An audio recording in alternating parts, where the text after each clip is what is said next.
Balitang entertainment, highest rated K-drama na ang katatapos lamang na Queen of Tears. Hala, ganun. Sa ulat ng Korean news sites, nilampasan na ng Queen of Tears ang rating ng Crash Landing on You. Ganon? Sa finale episode ng serye nitong weekend.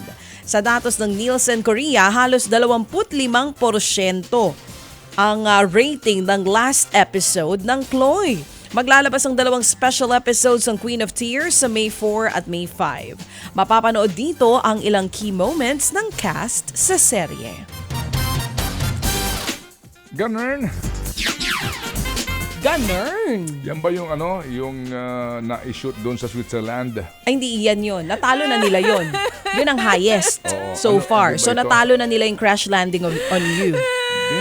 Yun, Crash Landing on You. Oo, yun nga yun. Yun ang natalo nila. Ito yung Queen of Tears. Ano to? Queen of Tears. Hindi ko pa yan napapanood, baby. Saan naman yan nag-shooting? Hindi yun. Hindi ko rin alam eh. Hindi ko pa nasisimulan. Okay. Nagbakasyon po naman sa Korea ang mga bida ng Can't Buy Me Love na sina Donnie Pangilinan at itong si Bel Mariano. Pinusuan ng Don Bell fans ang larawan ng dalawa na ibinahagi po ni Donnie. Sa naturang larawan, tila nagbubulungan ang dalawa sa Starfield Library sa Gangnam, Seoul. Wala silang kasama. Kanya-kanya rin pong post sa ilang pong kalsada sa Korea, sina Donnie at Belle. Noong nakaraang linggo, nang matapos ang taping ng kanilang hit series na Can't Buy Me Love. Yan po'y mapapanood ang priceless finale ng serye sa TV5 on May 10. Nagpakilig din ang tambalang Josh Leah. Tuloy mo na. Sa latest Si Joshua TikTok, at si Julia. sa latest TikTok entry ng Star Cinema, tampok ang dalawa.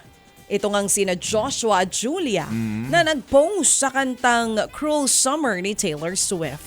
Umabot na ng mahigit 5 milyon ang views sa TikTok.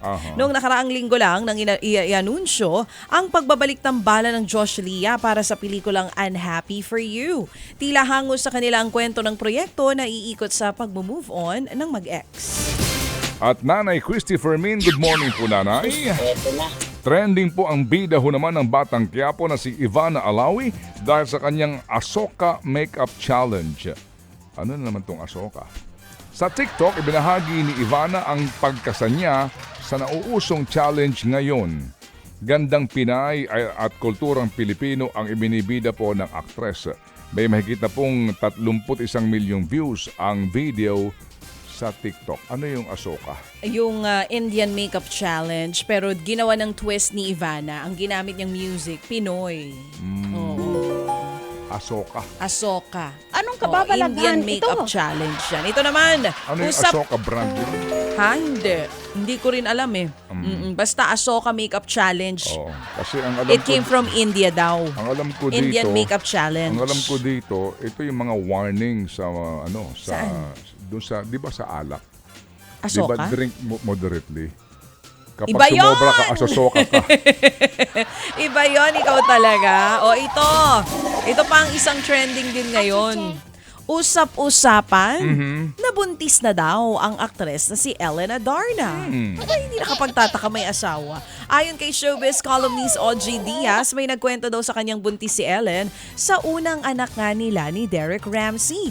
Ang paglilinaw ni Mama Ogs, hindi pa raw ito kumpirmado. Pero umaasa nga siyang nagdadalang tao si Ellen. Matagal na raw kasi itong hinihiling ng mag-asawang Derek at Ellen. Sa ngayon wala pang pahayag tungkol dito ang kampo ng dalawa.